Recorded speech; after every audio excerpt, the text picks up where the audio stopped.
Hello students, this is Rahul Pathania and you are watching Being Biological. Today we will start with our third chapter, that is human reproduction, and our today's topic is male reproductive system.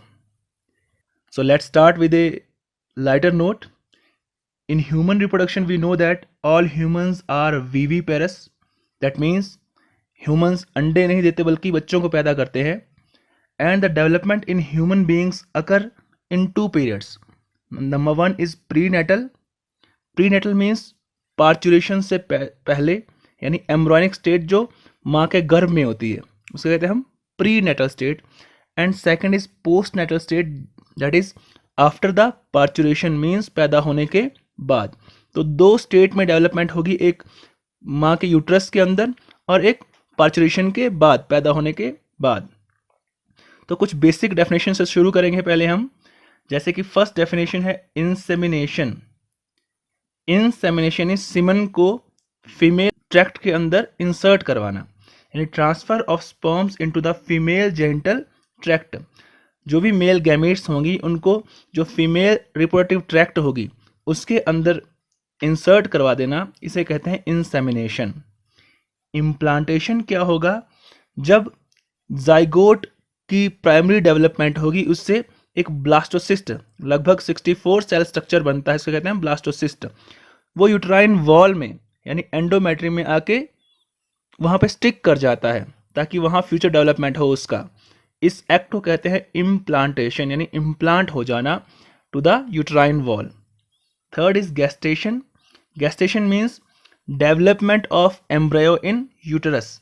Uterus के अंदर, माँ के गर्भ के अंदर embryo का development होना, उसे कहते हैं gestation.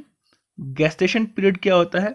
Length of the gestation, कितने लंबे समय तक वो डेवलपमेंट चलेगा यूट्रस के अंदर, उसे कहते हैं गेस्टेशन पीरियड.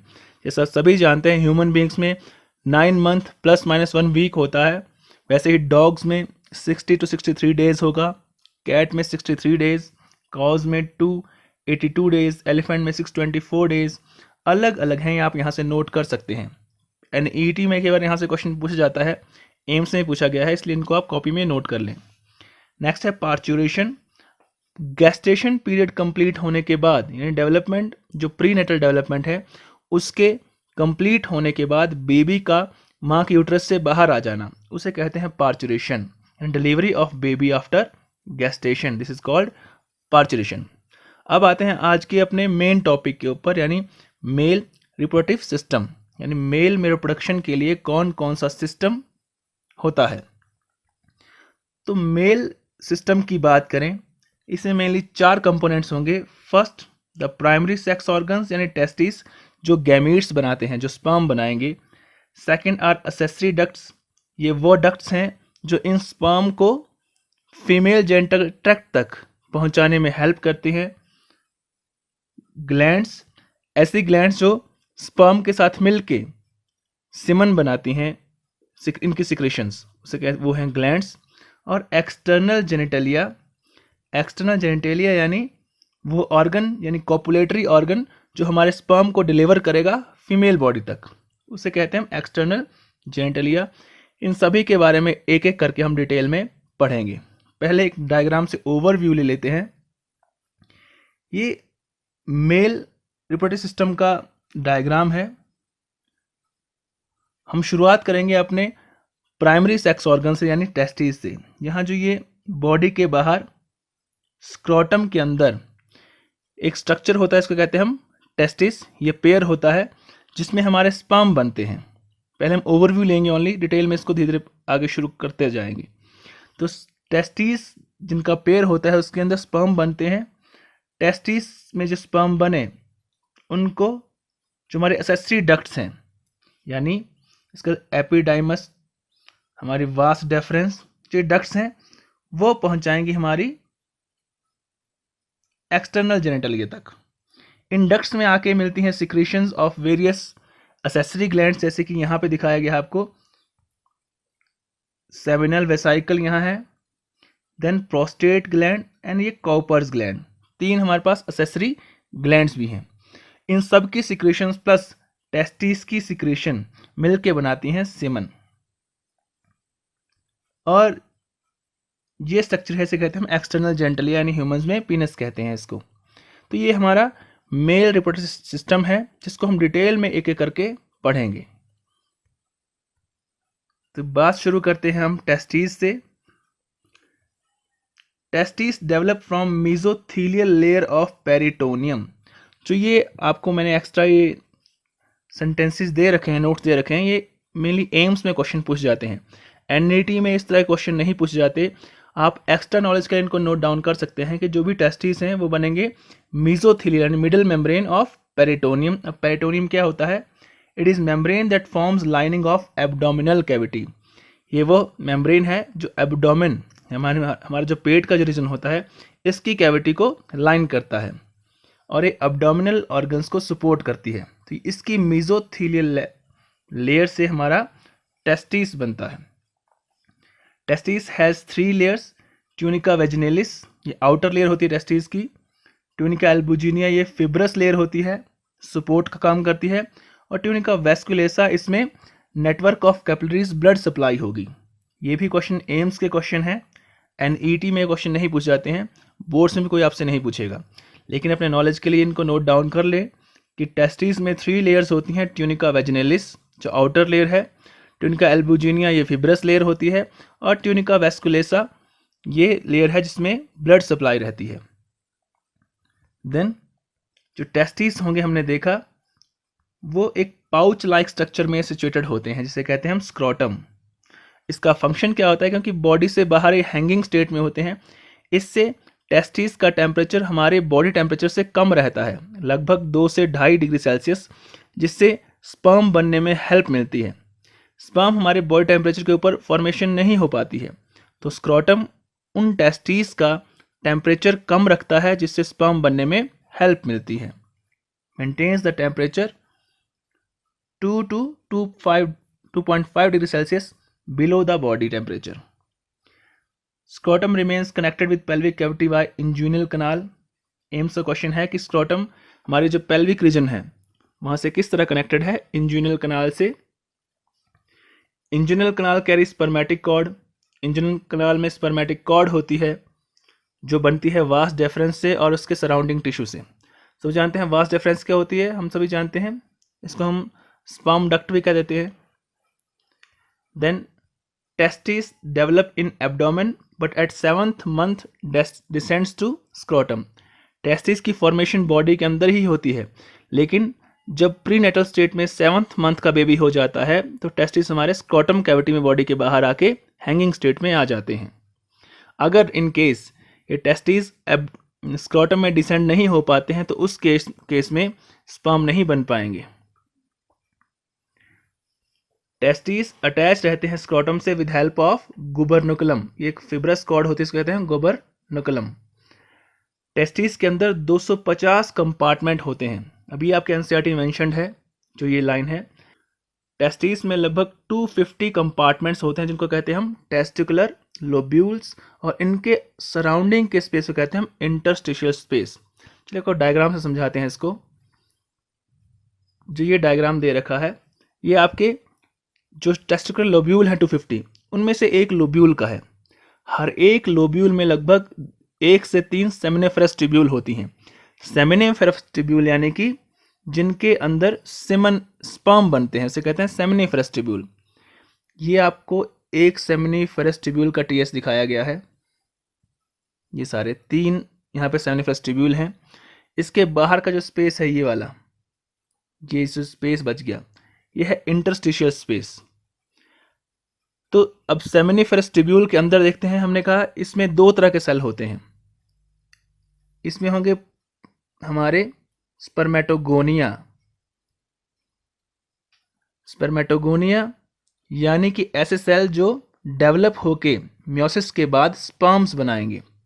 ये प्राइमरी फिर सेकेंडरी यहाँ पे आ जाएंगे और इसके पास फिर टर्शियरी हमारे पास स्पर्म बन जाते हैं या स्पर्मेटोसाइट बन जाते हैं।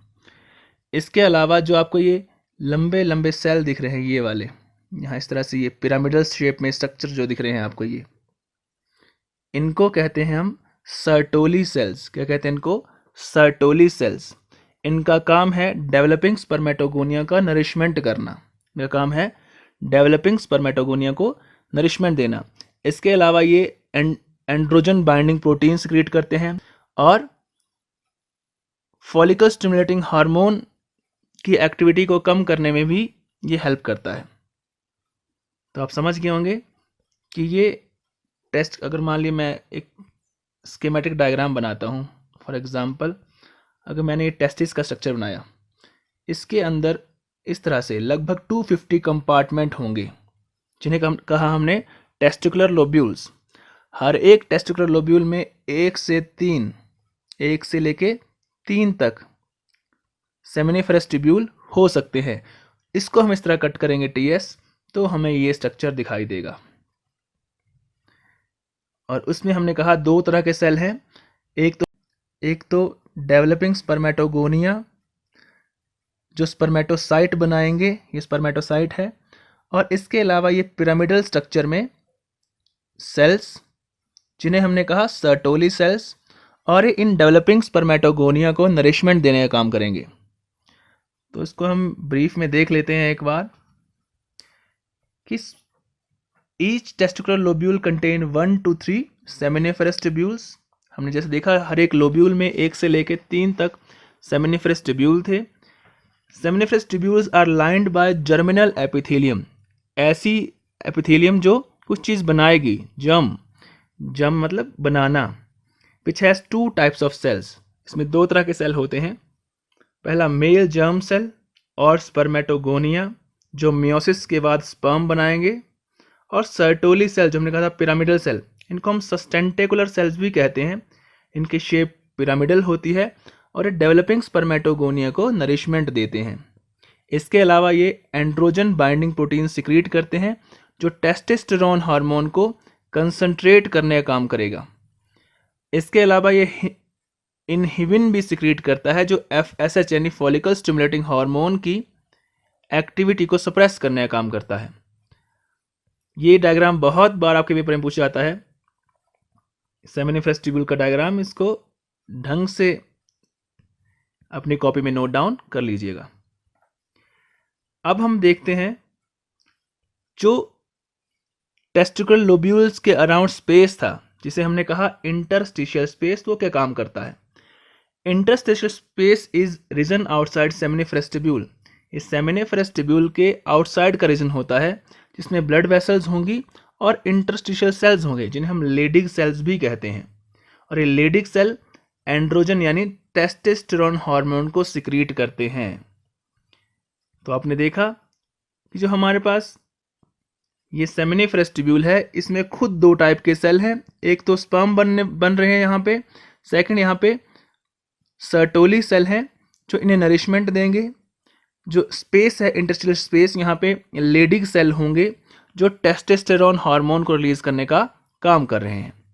ये दोनों ही क्वेश्चन मल्टीपल चॉइस क्वेश्चन इसमें या एक मार्क्स क्वेश्चन में पूछ लेते हैं आपसे कि लेडिग सेल का फंक्शन क्या होता है, सर्टोली सेल का फंक्शन क्या होता है, लेडिग सेल की लोकेशन क्या है, सर्टोली सेल की लोकेशन क्या है।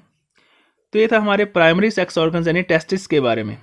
सेकंड है असेसरी डक्ट्स, डिस्कस करेंगे हम accessory ducts of male reproductive system. तो हमारे पास मेनली 4 असेसरी डक्ट्स होती हैं। मैंने आपको पहले बताया था कि ये वो डक्ट हैं जो हमारे स्पर्म को कैरी करने का काम करती हैं out of the testis. First type है rete testis, vasa efferentia, epididymis and vas deferens. इसके पहले एक बार आपको डायग्राम दिखा देता हूँ कि ये कहाँ कहाँ होती हैं। देखिए इस डायग्राम में ये हमारे पास हमारे टेस्टिस यानी प्राइमरी सेक्स ऑर्गन्स हैं जहाँ पे स्पर्म बन रहे हैं। इसके अंदर दिख रहा होगा आपको ये कंपार्टमेंट्स बनाए हुए हैं। ये हमारे पास क्या है, टेस्टिकुलर लोब्यूल्स हैं जिनके अंदर हमारे पास सेमिनिफरस ट्यूब्यूल्स होंगे। यहाँ से जो प्राइमरी डक्ट निकलेगी, पहली डक्ट निकलती है कहाँ से, टेस्टिस से। सेमिनिफरस ट्यूब्यूल के बाद जो पहली डक्ट निकलेगी उसे बोलेंगे हम रेटे टेस्टिस। रेटे टेस्टिस के बाद जो नेक्स्ट डक्ट होगी वो होगी हमारी वासा एफरेंसिया। ये अभी तक हम टेस्टिस के अंदर की डक्ट्स की ही बात कर रहे हैं। देन थर्ड होगी एपिडाइमस जो यहाँ से लेके यहाँ तक जाएगी, एपिडिडाइमस। नेक्स्ट आएगी हमारे पास जो स्पर्म डक्ट जिसको कहते हैं हम, ये है वास डेफरेंस। फोर्थ डक्ट है हमारे पास वास डेफरेंस, और यही आके यूरेथ्रा में आके मिल जाती है। ठीक है, तो हमने कहा ये एसेसरी डक्ट्स हमारे पास लगभग 4 होंगी। पहली है रेटे टेस्टिस, सेमिनिफरस ट्यूब्यूल के बाद होती है ये। रेटे टेस्टिस से निकलती है वासा एफरेंसिया, वास एफरेंसिया से एपिडाइमस, एंड उसके बाद वास डेफरेंस जो आके यूरेथ्रा में मिल जाती है। तो इसका हम एक बार फ्लो चार्ट देख लेते हैं, क्योंकि क्वेश्चन आता है एनईटी में। टेस्टिस में सेमिनिफरस ट्यूब्यूल होंगे, सेमिनिफरस ट्यूब्यूल में से sperm with help of rate testis travel करेंगे, तो रेटे टेस्टिस से वासा एफरेंसिया तक जाएंगे जो सिलिएटेड होती है। क्वेश्चन आता है एम्स में कि कौन सी एसेसरी डक्ट सिलिएटेड है, तो वो होती है वासा एफरेंसिया। देन ये स्पर्म पहुंच जाएंगे एपिडाइमस में। एपिडाइमस में कुछ टाइम तक स्पर्म स्टोर रहते हैं, और यहाँ पे स्पर्म को और नरिशमेंट दिया जाता है, यहाँ डेवलपमेंट होती है उसकी, क्योंकि एपिडाइमस में स्पर्म नरिशिंग फ्लूइड निकलता है। इसके बाद एपिडाइमस के बाद पहुंचेगा स्पर्म वास डेफरेंस में, यानी स्पर्म डक्ट में। ये स्क्रोटल सैक यानी स्क्रोटम से बाहर निकल के एब्डोमिनल कैविटी में पहुंच जाती है थ्रू इंजुनल कनाल, यानी अब स्पर्म से बाहर टेस्टिस से बाहर स्पर्म आ चुके हैं। यही वास डिफरेंस सेमिनल वेसाइकल यानी जो हमारी ग्लैंड्स हैं, एसेसरी ग्लैंड्स, उनको ज्वाइन करेगी टू फॉर्म इजैकुलेटरी डक्ट। तो सेमिनल वेसाइकल की डक्ट आती है वास डिफरेंस के पास, और ये बनाता है इजैकुलेटरी डक्ट जो यूरेथ्रा में ओपन हो जाता है। Urethra is common passage for urine and sperm. Females में दोनों डक्ट्स अलग होती हैं, लेकिन मेल में यूरिन के लिए और स्पर्म के लिए एक ही डक्ट होती है, और यही यूरेथ्रल मीटस के बाद हमारे through penis sperms female body में चले जाएंगे। तो ये फ्लो चार्ट था किस तरह से हमारे स्पर्म ट्रैवल करते हैं। फिर देख लेंगे एक बार। टेस्टिस के अंदर टेस्टिकुलर लोब्यूल्स, लोब्यूल्स के अंदर सेमिनिफरस ट्यूब्यूल्स, सेमिनिफरस ट्यूब्यूल्स के बाद रेटे टेस्टिस, रेटे टेस्टिस के बाद वासा एफरेंसिया, वासा एफरेंस के बाद एपिडाइमस, एपिडाइमस के बाद वास डेफरेंस, वास डेफरेंस के बाद यूरेथ्रा और यूरेथ्रल मीटस। यूरेथ्रा में हमारे पास देखिए पहली एसेसरी ग्लैंड यानी सेमिनल वेसाइकल की सिक्रेशन आ जाती है। ये सेमिनल वेसाइकल है, ये भी पेयर में होती है। उसके बाद सिंगल प्रोस्टेट ग्लैंड, ये आपको दिख रही होगी, ये सिंगल प्रोस्टेट ग्लैंड।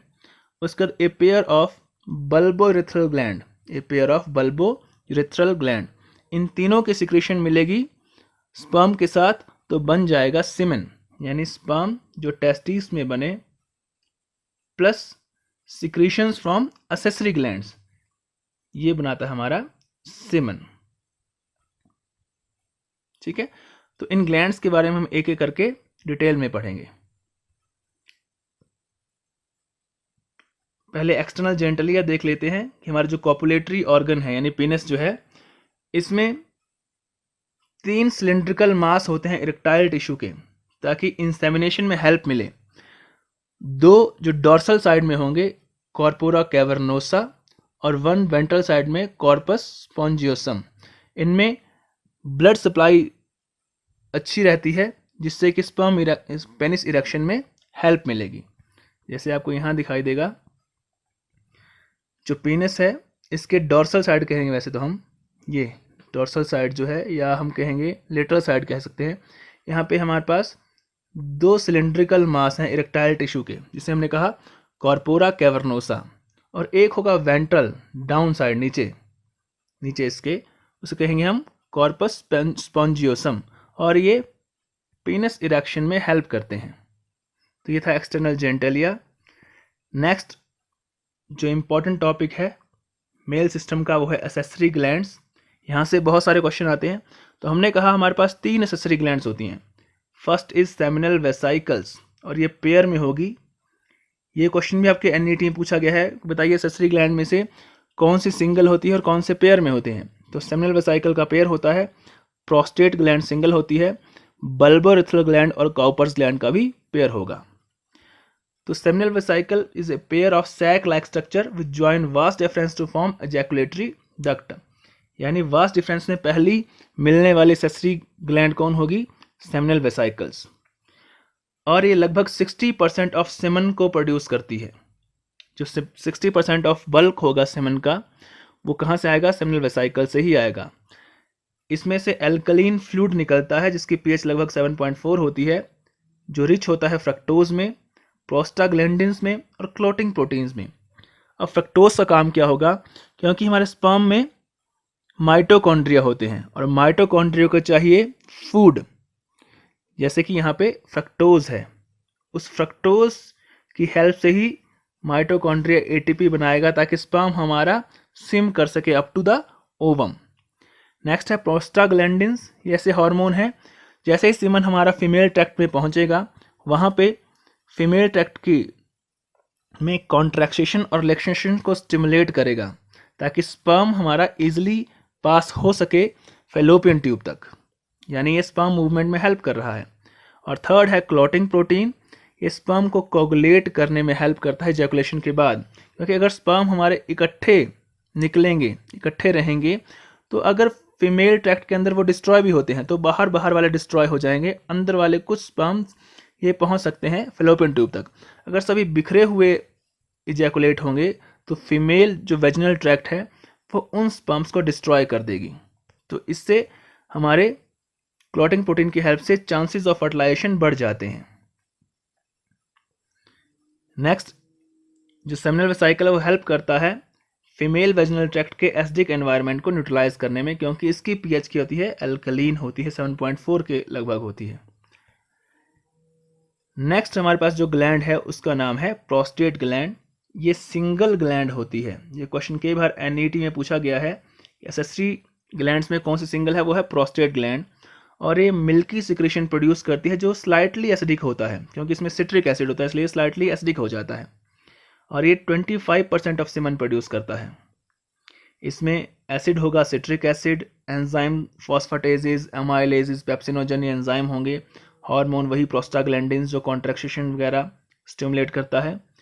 इसकी सिक्रेशन निरिश करती है डेवलपिंग स्पर्मेटोजुआ को और उन्हें एक्टिवेट करने का काम करती है। जो उसकी आउटर कवरिंग्स होंगी उसको रिमूव कर देती है, जिससे वो कहते हैं ना कैपेसिटेशन, एक वर्ड आएगा आपको, कैपेसिटेशन में हेल्प करता है प्रोस्टेट ग्लैंड की सिक्रेशन। नेक्स्ट है बल्बोरेथ्रल ग्लैंड्स। ये भी पेयर में होती हैं, इनको काउपर्स ग्लैंड भी कहते हैं। और ये अल्कलीन फ्लूइड सिक्रेट करती हैं जो हमारे यूरिन को न्यूट्रलाइज एसिड फ्रॉम यूरिन के एसिड को न्यूट्रलाइज करने का काम करता है। क्योंकि हमारे पास जो मेल में एक ही डक्ट होती है यूरेथ्रा, तो जिस उसमें यूरिन भी हो सकता है, तो उसे वो न्यूट्रलाइज करेगी ताकि हमारे स्पर्म को अच्छा एनवायरनमेंट मिल सके। ये म्यूकस सिक्रीट करती है जो एंड है, टर्मिनल पार्ट है पेनिस का, उसको लुब्रिकेट करने का काम करेगा ताकि इजैकुलेशन के टाइम स्पर्म को कोई डैमेज ना हो। क्योंकि अगर इजैकुलेशन के ही टाइम स्पर्म डैमेज हो गया तो हमारे फर्टिलाइजेशन के चांसेस बहुत कम हो जाएंगे। तो इस तरह से सेमिनल प्लाज्मा यानी तीनों सेसरी ग्लैंड्स की जो सिक्रीशन है उसे सेमिनल प्लाज्मा कहा। और स्पर्म जो टेस्टिस में बने, इन दोनों को मिला के बनता है semen. It is collection of secretion from seminal vesicles, prostate gland, bulbourethral glands and sperms which is rich in fructose, calcium and various enzymes। जो ये डेफिनेशन ली है ये मैंने एनसीईआरटी से ली है, किसमें फ्रक्टोज, कैल्शियम और वेरियस एंजाइम्स होते हैं। क्योंकि एनईटी में मेनली आपसे कौन से क्वेश्चन पूछे जाते हैं जो आपके एनसीईआरटी में मेंशन्ड हो। एनसीईआरटी अगर आप line by line word to word पढ़ लेंगे तो आपको एनईटी क्रैक करना बहुत ईजी हो जाएगा। इसलिए मेनली आपको एनसीईआरटी पे फोकस करना चाहिए, एनसीईआरटी बुक पे। उसके बाद इन नोट्स की हेल्प से आप एनईटी का एग्ज़ाम इजीली क्रैक कर सकते हैं। ये नोट्स वैसे एम्स के लिए भी सफिशिएंट है। इन ए सिंगल एजैकुलेशन, एक सिंगल एजैकुलेशन में मेल सिस्टम से लगभग 200 से लेकर 300 मिलियन स्पर्म एजैकुलेट होते हैं। और पीएच है सीमन का स्लाइटली अल्कलीन यानी 7.35 टू 7.50। तो ये सारी डिटेल्स थी मेल सिस्टम की। एक बार फिर से हम इसको रिवाइज कर लेते हैं। मेल रिप्रोडक्टिव सिस्टम में मेनली हमने 4 कंपोनेंट देखे, testis, accessory ducts, accessory glands और एक्सटर्नल जेनिटलिया। टेस्टिस की बात करें तो स्क्रोटल सैक में होते हैं ताकि टेम्परेचर उनका लोअर रहे और स्पर्म बनने में हेल्प मिले। टेस्टिस के अंदर हमने कहा 250 कंपार्टमेंट्स होते हैं जिन्हें कहते हैं टेस्टिकुलर लोब्यूल्स। टेस्टिकुलर लोब्यूल्स में 1 to 3, 1 से लेके 3 तक सेमिनिफेरस ट्यूब्यूल होंगे। सेमिनिफेरस ट्यूब्यूल का अगर हम टीएस देखें इस तरह से, तो हमने कहा ये उसका टीएस है। सेमिनिफेरस ट्यूब्यूल में के अंदर 2 तरह के सेल होते हैं, एक स्पर्मेटोगोनिया और एक ये सर्टोली सेल जो पिरामिडल होते हैं। स्पर्मेटोगोनिया तो मियोसिस के बाद स्पर्म बना देते हैं और Sertoli cell in developing spermatogonia को नरिशमेंट देने का काम करेंगे। इसके अलावा टेस्टिकुलर लोब्यूल्स के अराउंड सेमिनिफेरस ट्यूब्यूल के अराउंड जो स्पेस होगा उसे कहेंगे हम इंटरस्टिशियल स्पेस, जहाँ पे लेडिक सेल्स होते हैं और ये लेडिक सेल क्या करते हैं, टेस्टोस्टेरोन प्रोड्यूस करने का काम करते हैं। तो ये टेस्टिस के बारे में। इसके बाद आती है हमारी एक्सेसरी डक्ट्स। हमने कहा 4 डक्ट्स होती हैं, रेटिटेस्टिस, वासा एफ्रेंसिया, एपिडाइमस और वास डेफरेंस। टेस्टिस के अंदर लोब्यूल्स में सेमिनिफेरस ट्यूब्यूल्स के अंदर स्पर्म्स बनते हैं जो रेटिटेस्टिस से मूव करना शुरू करते हैं। रेटिटेस्टिस के बाद पहुंचते हैं वासा एफरेंसिया में और उसके बाद एपिडाइमस में। एपिडाइमस में कुछ टाइम के लिए स्पर्म्स को स्टोर किया जाता है ताकि उनका डेवलपमेंट हो सके और उनका नरिशमेंट हो सके। एपिडाइमस के बाद स्क्रोटल सैक से बाहर निकलने वाली फर्स्ट जो ट्यूब्यूल होगा उसको बोलेंगे हम वास डेफरेंस, और ये ज्वाइन करता है सेमिनल वेसाइकल की सिक्रीशंस को इजैकुलेटरी डक्ट बनाने के लिए। इजैकुलेटरी डक्ट यूरेथ्रा में आके मिलती है और यूरेथ्रा के बाद यूरेथ्रल मीटस के थ्रू बॉडी से बाहर निकल जाती है। तो ये कोर्स था स्पर्म का। जैसे कि यहाँ देखा आपने, ये टेस्टिस हैं। टेस्टिस के अंदर टेस्टिकुलर लोब्यूल्स हैं। लोब्यूल्स में हमारे पास सेमिनिफेरस ट्यूब्यूल होंगे। यहाँ से निकलेगा रेटिटेस्टिस, उसके बाद आएगा हमारे पास वासा एफ्रेंसिया, उसके बाद epididymis and then vas deferens. Vas deferens में पहली जो डक्ट्स ग्लैंड्स हैं वो हैं सेमिनल वेसाइकल्स। इनकी सिक्रेशन मिलती है और बन जाती है हमारे पास इजैकुलेटरी डक्ट जो ओपन होती है यूरेथ्रा के अंदर, और यूरेथ्रा के बाद यूरेथ्रल मीटस के थ्रू बॉडी से बाहर। इसके बाद हमने पढ़ा हमारे पास 2 और एक्सेसरी ग्लैंड्स होती हैं। पहली तो सेमिनल वेसाइकल थी जो सिक्रेशन प्रोड्यूस करती है जिसकी pH 7.4 होती है। उसके बाद प्रोस्टेट ग्लैंड जो सिंगल थी, और थर्ड बल्बोरेथ्रल ग्लैंड जो भी पेयर होता है। इन तीनों के हमने फंक्शन देखे। सेमिनल वेसाइकल फ्रक्टोज सिक्रेट, इसमें फ्रक्टोज होता है, प्रोस्टाग्लैंडिन्स होते हैं और क्लॉटिंग प्रोटीन्स होती हैं। फ्रक्टोज एनर्जी देते हैं स्पर्म को, प्रोस्टाग्लैंडिन यूट्राइन कॉन्ट्रैक्शन करवाएगा ताकि स्पर्म इजिली मूव कर सके, और क्लॉटिंग प्रोटीन स्पर्म को कोगुलेट करने का काम करेगा इजैकुलेशन के बाद। 60% ऑफ सीमेन सेमिनल वेसाइकल से ही निकलता है। प्रोस्टेट ग्लैंड की बात करें, सिंगल ग्लैंड होती है जिसका pH स्लाइटली एसिडिक है 6.5 और 25% ऑफ सीमेन सिक्रेट करेगा। इसमें citric acid, फॉस्फेटेजेस, amylases, pepsinogen, prostaglandins वगैरह एक्सक्रीशंस होती हैं और ये स्पर्म के कैपेसिटेशन में हेल्प करता है। थर्ड है बल्बोरेथ्रल ग्लैंड, ये भी पेयर होता है जो अल्कलीन फ्लूइड सिक्रेट करेगा यूरिन को न्यूट्रलाइज करने के लिए, और ये म्यूकस सिक्रेट करता है ताकि जो पीनस का टर्मिनल पार्ट है वहाँ से इजैकुलेशन होते समय स्पर्म डैमेज ना हो। तो सीमेन प्रोड्यूस होगा स्पर्म और सेमिनल प्लाज्मा से। सेमिनल प्लाज्मा निकलता है एक्सेसरी ग्लैंड से और स्पर्म निकलते हैं हमारे टेस्टिस से, दोनों मिलके बनाएंगे सीमेन। और हमारे एक इजैकुलेशन में लगभग 200 to 300 मिलियन स्पर्म्स इजैकुलेट होते हैं और pH है सीमेन का 7.35 to 7.50। तो ये स्टोरी थी सारी मेल रिप्रोडक्टिव सिस्टम की। होप आपको समझ आ गया होगा। इन सभी नोट्स को अपनी कॉपी में नोट करते रहें, रिवीजन के आपके काम आएंगे और ये सफिशेंट है बोर्ड एग्जामिनेशन के लिए भी, NET के लिए भी और कुछ हद तक एम्स के लिए भी। तो इसी तरह घर बैठ के अच्छे से पढ़ाई करते रहें। Thank you, have a nice day.